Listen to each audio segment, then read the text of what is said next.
Hello दोस्तों, आप सभी का स्वागत है मेरे चैनल चैतन्य सीके में। तो दोस्तों, आज हम बात करने वाले हैं एनएमडीसी एग्ज़ाम फील्ड अटेंडेंट में आने वाले कुछ इंपॉर्टेंट क्वेश्चंस के बारे में। तो दोस्तों, यह एक तरीके से आपका मॉक टेस्ट रहेगा। आप चाहें तो इसको नोट भी कर सकते हैं अपने कॉपी में या फिर स्क्रीनशॉट भी ले सकते हैं। चलिए स्टार्ट करते हैं। पहला क्वेश्चन आपके सामने आता है, दंतेवाड़ा जिले का गठन कब हुआ। दोस्तों, आपको यहाँ पे बताना है कि दंतेवाड़ा जिले का गठन कब हुआ। आपके सामने ऑप्शंस मिल जाते हैं। पहला 1996, दूसरा 1997, तीसरा आता है 1998, चौथा आता है आपके सामने 1999। दोस्तों, आपको 5 सेकंड सोचना है, उसके बाद आंसर देना है। तो दोस्तों, इसका आंसर आएगा आपका 1998। बिल्कुल 1998 में दंतेवाड़ा जिले का गठन हुआ था। चलिए आगे बढ़ते हैं। दूसरा क्वेश्चन आता है आपके सामने, दंतेवाड़ा में तहसीलों की संख्या है। तो दोस्तों, यहाँ पे आपको तहसीलों की संख्या बताना है कि दंतेवाड़ा जिले में तहसीलों की संख्या कितनी है। A4, B5, C6, D7। तो दोस्तों, दंतेवाड़ा जिले में तहसीलों की संख्या 5 है। इन पाँचों का नाम मैं आगे वाले वीडियो में ज़रूर शेयर करूँगा। तीसरा, इनमें से भू आवेष्टित जिला है। तो ऑप्शंस आते हैं आपके सामने, A Dantewada, B Bastar, C Kanker, D Sukma. तो दोस्तों, यहाँ पे आंसर आने वाला है दंतेवाड़ा। अब मैं आपको बताना चाहता हूँ कि भू आवेष्टित जिला क्या होता है।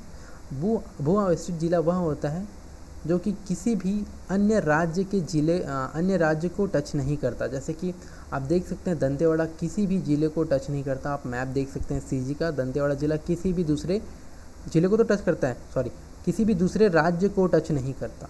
इसे बोलते हैं भू आवेष्टित जिला। चलिए आगे बढ़ते हैं। चौथा आता है आपके सामने क्वेश्चन, नवीनतम तहसील है। तो आपको ये बताना है कि अभी जो नवीनतम तहसील बना है, लास्ट जो भी बना होगा लास्ट, वो कौन सा, ये आपको बताना है। आपके सामने ऑप्शन आता है गीदम, बी कुआंकोंडा, सी कटे कल्याण, डी बड़े बचेली। तो दोस्तों, इसका आंसर देखते हैं क्या आएगा। बड़े बचेली इसका आंसर आएगा, बड़े बचेली। आप नोट भी कर सकते हैं, साथ साथ नोट करेंगे तो आपका नोट्स बनते जाएगा, क्योंकि एनएमडीसी का एग्ज़ाम बहुत ही पास है। तो आप नोट करते हुए चलिए, सारे जितने हो सके आप वीडियो देख सकते हैं। मेरे ही नहीं, आप जिसके भी आप वीडियो देखना चाहें देख सकते हैं, ज़्यादा अच्छा रहेगा। ज़्यादा से ज़्यादा वीडियो देखिए, नोट्स लीजिए, अपने कॉपी में लिखिए और उसको पढ़ते जाइए। बिल्कुल, चलिए आगे बढ़ सकते हैं।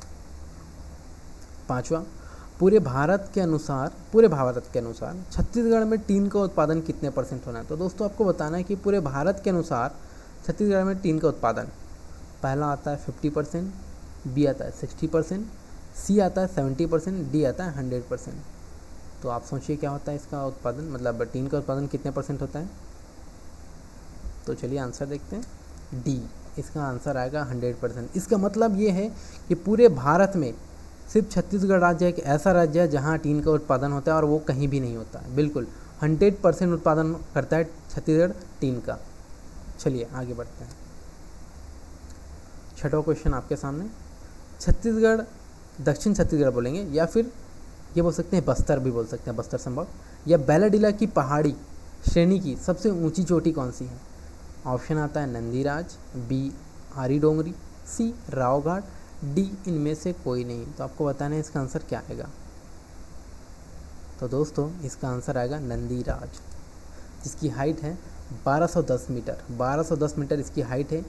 बिल्कुल 1210 मीटर। चलिए आगे बढ़ते हैं। सातवां क्वेश्चन, दंतेवाड़ा की प्रमुख जनजाति है। तो दोस्तों, आपको बताना है दंतेवाड़ा की प्रमुख जनजाति क्या है। ऑप्शन ए आता है गोड़, बी आता है भील, सी आता है परजा, डी आता है इनमें से कोई नहीं। तो दोस्तों, इसका आंसर आएगा आपके सामने गोड़। चलिए आगे बढ़ते हैं। दंतेवाड़ा की पहाड़ियाँ या बैलाडीला की पहाड़ी में चट्टानें पाई जाती हैं। तो दोस्तों, आपके सामने ऑप्शंस आ जाएंगे, धारवाड़, कडप्पा, गोंडवाना, और टी आता है इनमें से कोई नहीं। तो आपको बताना है कि बैलाडीला की पहाड़ी में किस टाइप की चट्टानें पाई जाती हैं। तो दोस्तों, बैलाडीला की पहाड़ी में धारवाड़ पाई जाती है। धारवाड़ में क्या होता है, आपको लौह युक्त चट्टानें मिलती हैं। बिल्कुल, इसके बारे में आगे वाले वीडियो में आपको डिटेल में ज़रूर बताऊँगा। पांचवा क्वेश्चन आपके सामने आता है, सूरतगढ़ जलप्रपात किस जिले में स्थित है। तो दोस्तों, सूरतगढ़ जलप्रपात बस्तर, दंतेवाड़ा, बीजापुर या नारायणपुर किस जिले में स्थित है, ये आपको बताना है। तो दोस्तों, इसका आंसर आएगा दंतेवाड़ा, यह दंतेवाड़ा जिला में स्थित है। चलिए आगे बढ़ते हैं। 10वां क्वेश्चन, चित्रकूट जलप्रपात किस जिले में स्थित है। तो दोस्तों, जलप्रपात से रिलेटेड भी क्वेश्चन आपके सामने बन सकते हैं। आप ज़्यादातर देख सकते हैं दंतेवाड़ा के क्वेश्चन देख सकते हैं, ठीक है। तो देखिए यहाँ पे आता है चित्रकूट जलप्रपात किस ज़िले में स्थित है।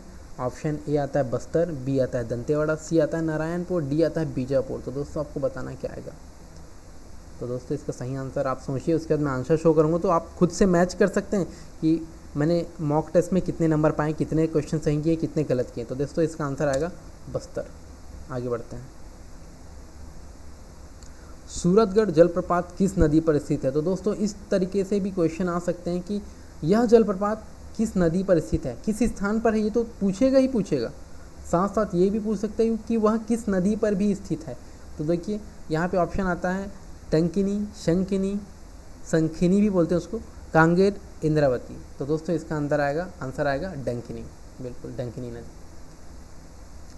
12वां क्वेश्चन, चित्रकूट जलप्रपात किस नदी पर स्थित है। तो दोस्तों इसका भी आंसर आपको पता होना चाहिए कि यह एक चित्रकूट जो है वो बहुत ही इंपॉर्टेंट जलप्रपात है, तो इसके बारे में आपको पता होना चाहिए। डंकिनी, शंकिनी, कांगेर और इंद्रावती। तो दोस्तों इसका आंसर आएगा इंद्रावती।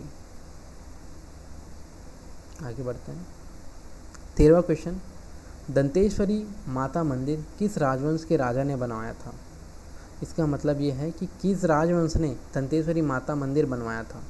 पहला आता है सोमवंश, दूसरा आता है कलचुरी वंश, सी आता है काकतीय वंश, डी आता है इनमें से कोई नहीं। तो आपको सोचना है थोड़ा सा और माइंड अपने से सोचिए और क्या आंसर आ रहा है वो आप देखिए और मैं आपको आंसर दिखा देता हूँ। तो इसका आंसर आएगा सी काकतीय वंश। ये देखिए सी काकतीय वंश, बिल्कुल। और एक काकतीय वंश की कुल देवी थी दंतेश्वरी माता। चलिए आगे बढ़ते हैं। तो ऐसा क्वेश्चन भी आ सकता है कि किस वंश की कुल देवी दंतेश्वरी माता थी, तो आपको बताना है काकतीय वंश। चलिए आगे बढ़ते हैं। डी, दंतेश्वरी माता मंदिर किस राजा ने बनवाया था। तो आपको वंश के साथ साथ ये भी पूछा जा सकता है कि कौन से राजा थे जिसने बनवाया था। आपके सामने क्वेश्चन आते हैं अन्नम देव, बी आता है दलपत देव, सी आता है पुरुषोत्तम देव, डी आता है इनमें से कोई नहीं। तो दोस्तों इसका आंसर आएगा अन्नम देव। अन्नम देव ने ही दंतेश्वरी माता मंदिर का निर्माण करवाया था। 15वां क्वेश्चन, मामा भांजा मंदिर कहाँ स्थित है। तो दोस्तों इस तरीके से भी आपको इंपॉर्टेंट मंदिर या टेंपल के बारे में पूछ सकते हैं कि कहाँ पे क्या स्थित है।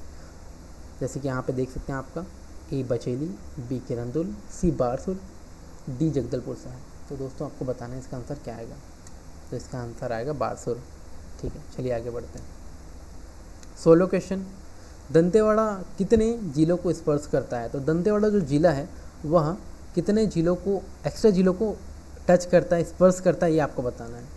ए 2, बी 3, सी 4, डी 5। तो दोस्तों इसका आंसर आएगा बी 3, बिल्कुल 3 जिलों को टच करता है।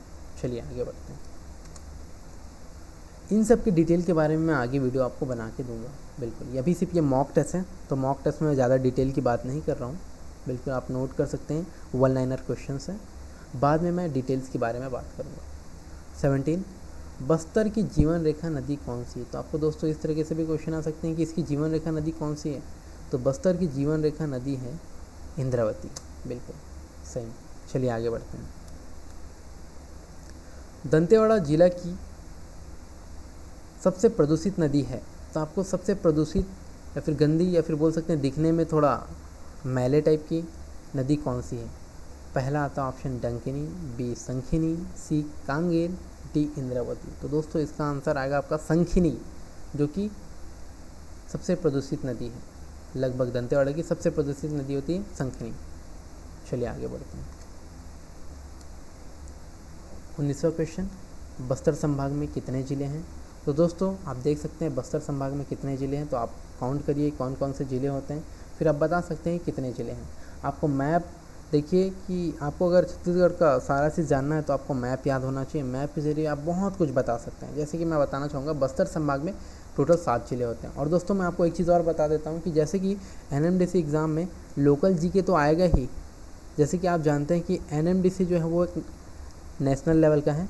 इसका मतलब ये है कि क्वेश्चन जो है ऑल इंडिया बेस्ड भी रहेंगे। तो जैसे ही आपका लगभग 70 क्वेश्चंस का आपका जीके आने वाला है, तो आप सोचिए आपके सामने अगर 50 क्वेश्चंस या फिर 60 क्वेश्चंस, 50 to 60 क्वेश्चंस बोल सकते हैं, अगर वो लोकल जीके के आ रहे हैं, आप अगर ऐसा मानते हैं, तो दोस्तों याद रखिए 10 से 20 नंबर के क्वेश्चंस ऑल इंडिया जीके के भी आएंगे। जैसे कि आप देख सकते हैं भूगोल से आएंगे, जियोग्राफी बोलते हैं जिसको अपन।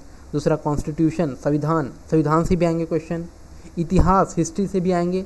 हो सकता है इकोनॉमिक्स से भी आए, हो सकता है आपका साइंस से रिलेटेड कुछ क्वेश्चन आ जाए।